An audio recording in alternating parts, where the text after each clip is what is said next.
दुनिया की सबसे अधिक आबादी रखने वाला देश आज अपनी ही आबादी में बहुसंख्यकों की संख्या में गिरावट और अल्पसंख्यकों की संख्या में वृद्धि देखता है।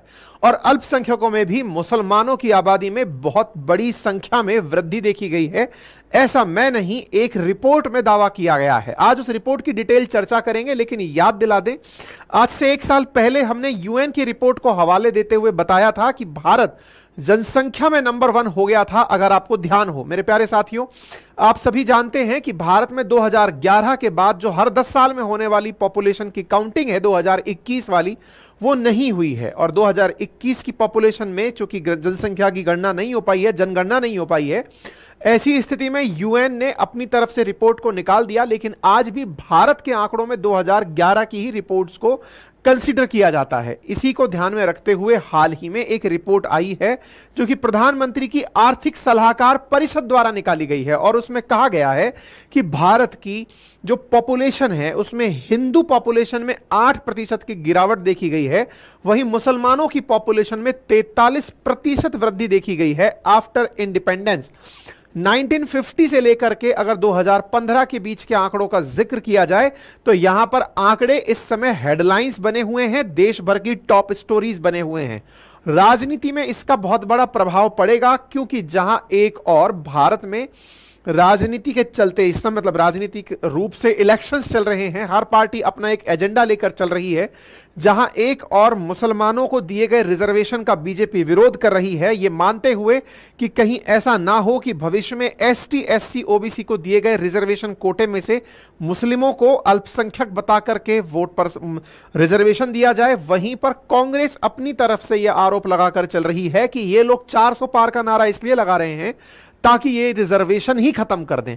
अब कौन सही, क्या गलत, क्या सही, ये आपको इस महीने और सोचना है, क्योंकि मुश्किल से 15-20 दिन बाद ही सरकार का फाइनल फैसला हो जाएगा कौन सी सरकार किस जगह बैठने वाली है। कुल मिलाकर के जनता के सामने अपने मुद्दों को रखते हुए जिस प्रकार से पॉलिटिकल पार्टी कार्य कर रही हैं, उसी बीच में प्रधानमंत्री की आर्थिक सलाहकार परिषद का इस प्रकार के रिपोर्ट का निकाल कर ले आना, यह लोगों का ध्यान अपनी ओर स्वतः ही आकर्षित करता है। और विशेष रूप से तब आकर्षित करता है जब बीजेपी बार बार अपने चुनाव प्रचार में एक ही बात कह रही है, और वो ये है कि जो मुसलमानों को रिजर्वेशन दिया गया है कर्नाटक, तेलंगाना के अंदर, उन्हें जिस आधार पर दिया गया है, that is word use by them, minority.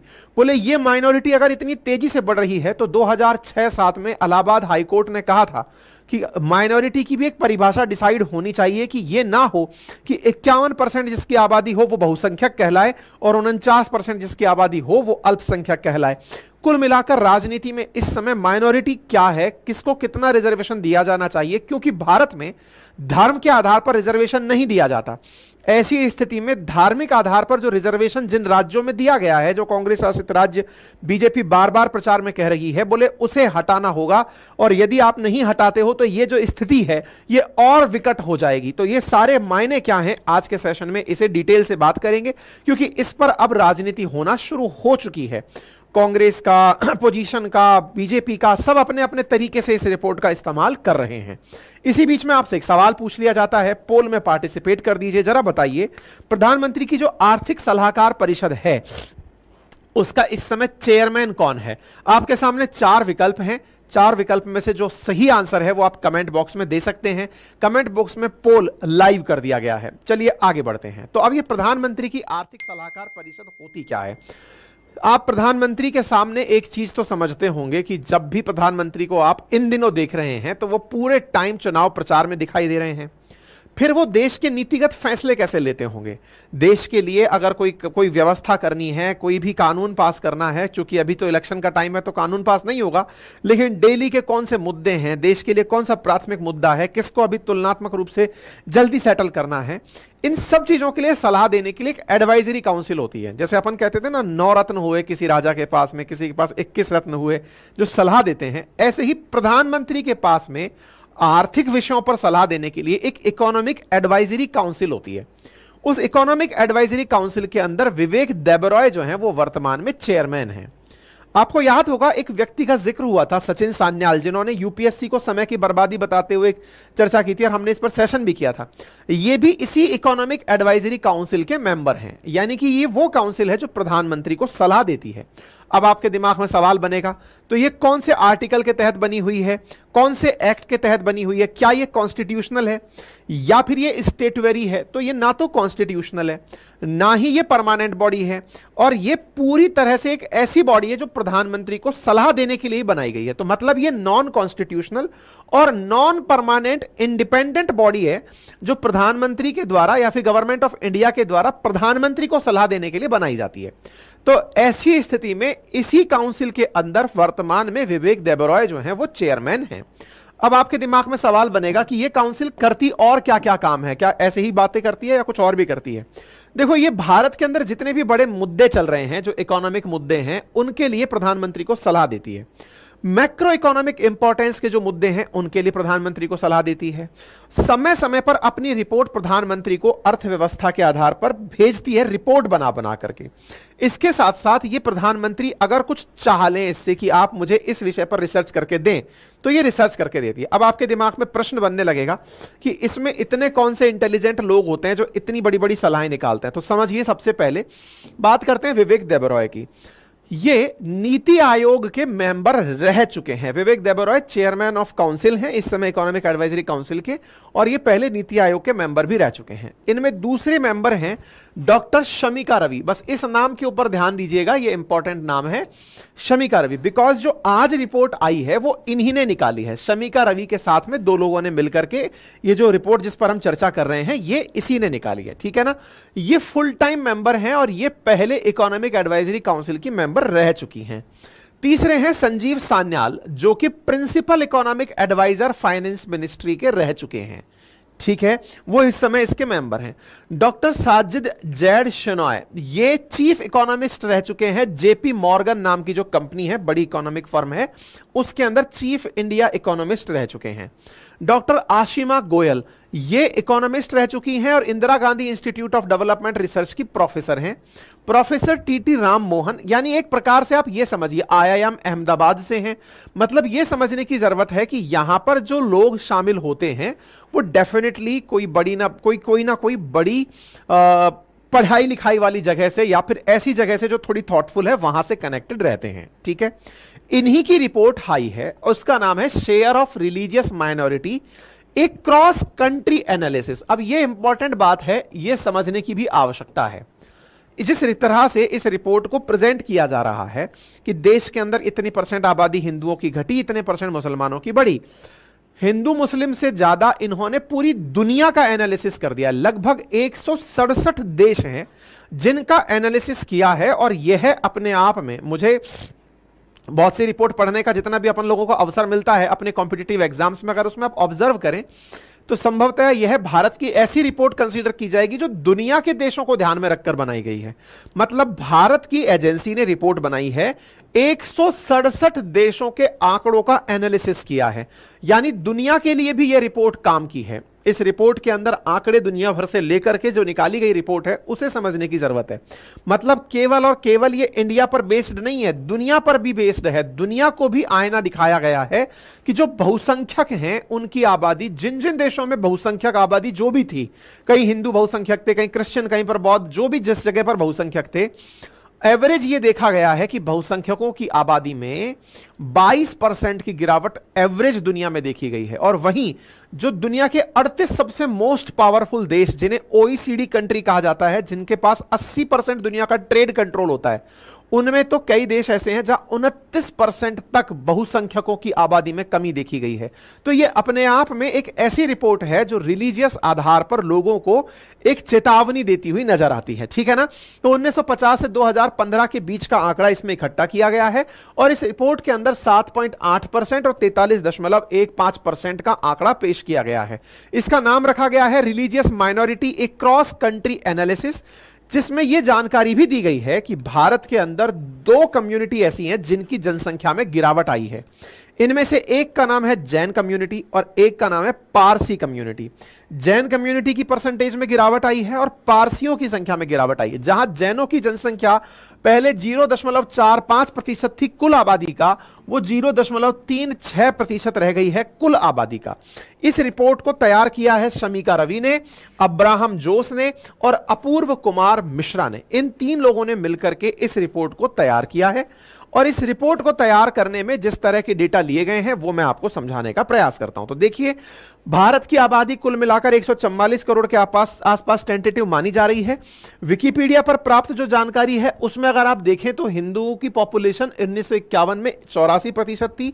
इसी आधार पर अगर इस्लाम मानने वालों की देखें तो 9.8% थी, क्रिश्चियंस की 2.3%। इस तरह से सभी धर्म के आधार पर देश की आजादी के समय जो पॉपुलेशन थी वो आपके सामने है।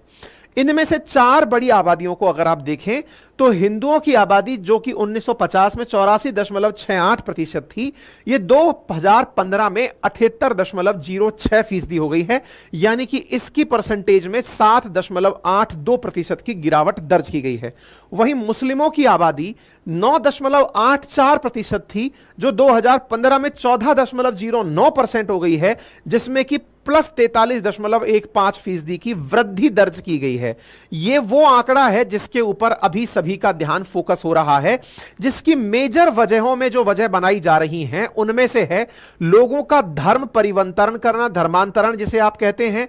नंबर दूसरा, पड़ोसी मुल्कों से जैसे बांग्लादेश से, पाकिस्तान से, अफगानिस्तान से बड़ी संख्या में और विशेष रूप से बांग्लादेश से भारत में जो इमिग्रेंट्स चले आते हैं, भारत के अंदर घुसकर लोग जो चले आते हैं, अवैध प्रवासी जो भारत में चले आए हैं, उनकी वजह से इनकी जनसंख्या का बढ़ना। और तीसरा जो सबसे बड़ा कारण माना गया है वो है इस्लाम का मुस्लिम पर्सनल लॉ बोर्ड के अनुसार चलना, या फिर मुस्लिमों का भारत के लिए एक समान कानून का पालन ना करना। जहां भारत के अंदर धर्म के आधार पर, जैसे हिंदुओं के लिए हिंदू मैरिज एक्ट चलता है, मुस्लिमों के लिए मुस्लिम पर्सनल लॉ बोर्ड चलता है, जिसके बताए गए कानून पर, शरिया कानून पर ही मुसलमान अपने जीवन शैली को जीते हैं, जिसमें बहुपत्नी प्रथा और बहुपत्नी प्रथा के चलते बच्चों की संख्या, जब ऑब्वियस सी बात है एक से अधिक पत्नी रखने की इजाजत धर्म दे रहा है और कानूनी रूप से जिसे मान्यता हो, तो ऐसी स्थिति में पत्नी से औसत, जहां हमारे दो की कंसेप्ट इंडिया में वैलिड है, एक पुरुष के साथ एक महिला और उसके 2 संतानें, अगर ऐसी स्थिति में यहां एक मुस्लिम पुरुष तुलनात्मक रूप से एक की जगह 2 महिला भी रखता है तो एक पुरुष के मुकाबले अब 4 बच्चे होंगे। इसी के चलते इसको कहा जाता है कि हम 5 हमारे 25, इस प्रकार से हम 4 हमारे 40। इस तरह से बहुपत्नी प्रथा के चलते, यहां पर पॉलीगैमी की मान्यता के चलते जनसंख्या में इजाफा। तो 3 बड़े मुद्दे जिस तरफ ध्यान आकर्षित हो रहा है। नंबर 1, धर्मांतरण के चलते संभव है जिनकी संख्या घटी उन्होंने धर्मांतरण कर लिया, उन्हें डरा फुसला करके धर्म में परिवर्तन करा दिया गया, क्योंकि जो घटे हैं वो कहीं तो बढ़े हैं। नंबर दूसरा, अगर तुलनात्मक रूप से, अब आप में से एक सिंपल मैथमेटिक्स ये कह सकती है कि 7.8% घटे हैं लेकिन ये इतने परसेंट बढ़ गए, इसका मतलब क्या है? ये कुल पॉपुलेशन शेयर की बात हो रही है। कुल पॉपुलेशन में जहां पहले अगर उनकी आबादी 80 लाख, मतलब जो भी करोड़, जैसे जितने मान लीजिए 100 करोड़ थी या 80 करोड़ थी, उसके मुकाबले में परसेंटेज वृद्धि है ये, उसके मुकाबले में परसेंटेज की गिरावट है ये। तो बड़े नंबर में परसेंटेज गिरावट का नंबर भी बड़ा होता है और दूसरे के अंदर वो नंबर बड़ा दिखाई देता है। ऐसी स्थिति में यहां पर 43.15% की संख्या वृद्धि कहीं यह तो इशारा नहीं करती कि बड़ी आबादी जो हिंदू है उसने धर्मांतरण कर लिया हो, या यह तो नहीं करती इशारा कि यहां पर बड़ी संख्या में देश के अंदर घुसपैठिए घुस आए हो, या फिर यह तो नहीं कि इन्होंने बहुत सारी शादियां कर ली जिसके चलते इनकी बहुत सी संतानें हुई और उन संतानों की वजह से इनकी संख्या में विस्फोटक वृद्धि दर्ज की गई है। ये सारे बातें, इसके अलावा भारत के अंदर क्रिश्चियन पॉपुलेशन में भी वृद्धि दर्ज की गई है, सिख पॉपुलेशन के अंदर भी वृद्धि दर्ज की गई है। केवल जैन और जो पारसी हैं इनकी संख्या में गिरावट दर्ज की गई है। बाकी जितने भी धर्म हैं उन, मतलब हिंदुइज्म को छोड़कर, उनकी संख्या में वृद्धि दर्ज की गई है। अच्छा, अब बड़ा सवाल यह है कि क्या यह केवल इंडिया की रिपोर्ट है? नहीं, इस रिपोर्ट को 167 देशों की स्टडी करके बनाया गया है। 167 देशों के आंकड़े आपको और चौंकाएंगे, और वो क्या है? 1950 में जिन देशों के अंदर जो भी बहुसंख्यक समाज था उस जिसकी आबादी 75% से ऊपर थी, भाई बहुसंख्यक का मतलब है जो धर्म सर्वाधिक वहां रह रहा हो, उस बहुसंख्यक आबादी में 2015 के अंदर 22% की गिरावट दर्ज की गई है। मतलब यह हुआ कि एक्स कंट्री के अंदर 75%, यानी कि 100 लोग रहते थे, 75 वहां पर एक धर्म को मानने वाले थे, उदाहरण के लिए हिंदुइज्म को मानने वाले थे।